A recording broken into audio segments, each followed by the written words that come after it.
A daughter they chose to lose. My hands trembled slightly as I helped my 5-year-old daughter, Lily, smooth the ribbon on her pale yellow dress. She kept spinning in front of the mirror, giggling, the way only a child untouched by cruelty could. "Mommy, will Grandma like my dress?" she asked, eyes shimmering with excitement. That question alone nearly shattered me, because my parents, her grandparents, hadn't seen her. Not once, not in all 5 years of her little, beautiful life. And the truth was cruel. They didn't want to. I wasn't supposed to be here tonight, not in their world, not in their perfect sphere of diamonds, silk gowns, and carefully curated prestige. I had been erased from that life the moment I chose love over status. But my sister Emma and my brother Daniel had insisted. "Just come," Emma had whispered over the phone. "Maybe they've changed. Maybe the years softened them."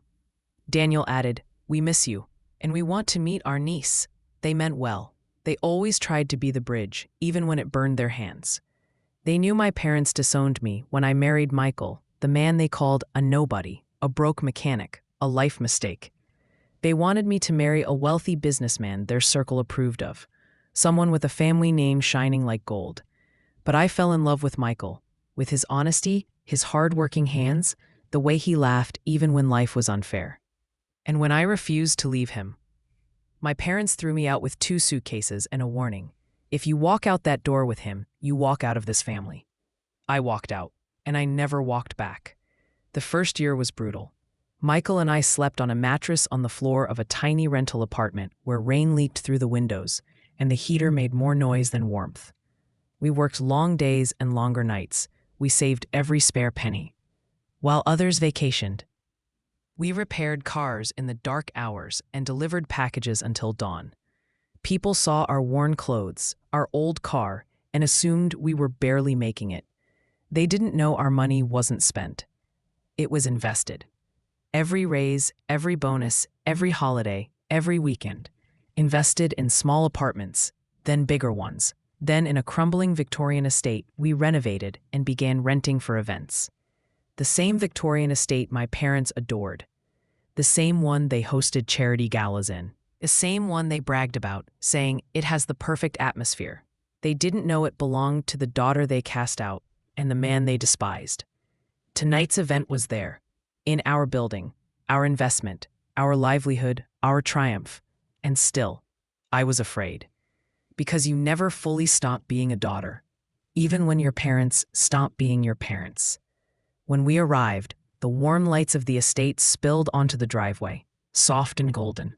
Lily gasped. "It's like a fairy castle, Mommy." My heart twisted. If only fairy tales didn't hide monsters behind chandeliers. Emma and Daniel greeted us outside with trembling smiles. They hugged me tightly, then crouched to Lily's height. "Hi, little star," Daniel said gently.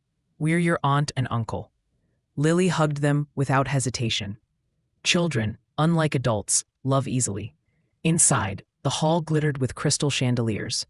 My parents stood near the center, elegant, immaculate, and cold. My mother's diamonds sparkled. My father's posture was perfect, chin high, eyes sharp as glass. They turned, saw me, saw the little girl holding my hand, and their faces hardened instantly. My mother approached first, her voice cutting through the warm music like an icy blade. "Why are you here?" Emma stepped forward. "We invited her." "You had no right," my father snapped. His eyes landed on Lily. "And this child." My pulse thundered. Michael put his hand on my back. "This child," I said, forcing my voice steady, "is your granddaughter." My mother's lip curled.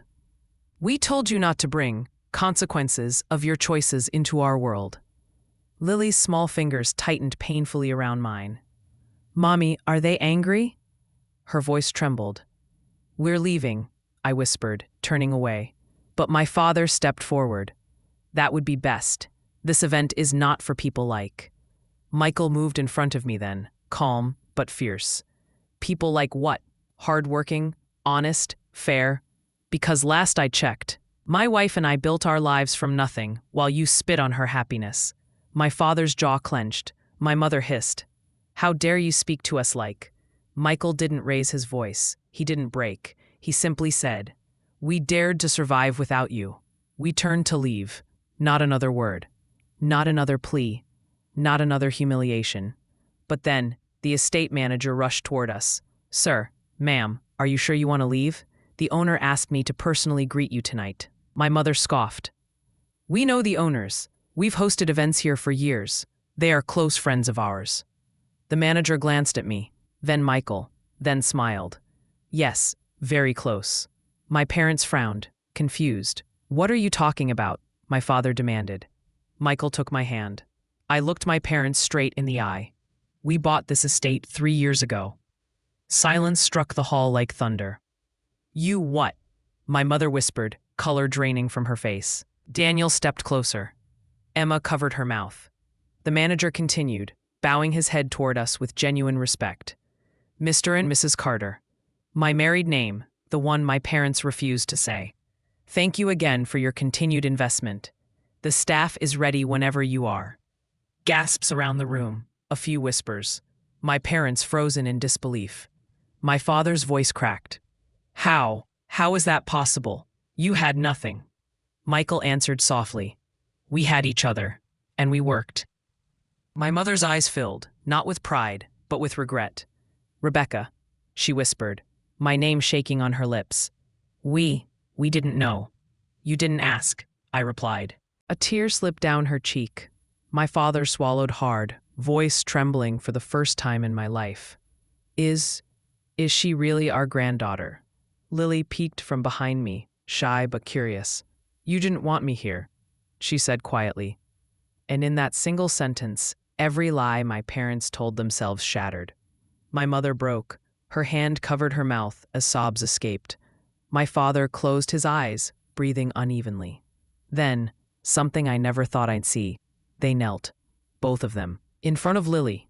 My father spoke first, voice hoarse, small, almost unrecognizable.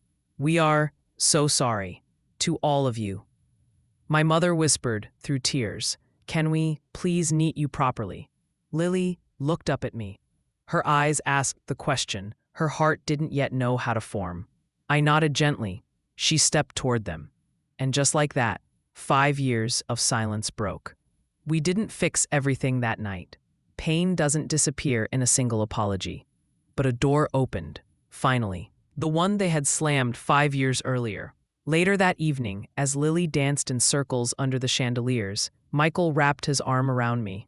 "You were right to walk away," he said softly. "But I'm glad they finally saw who you became." I leaned into him, tears stinging my eyes.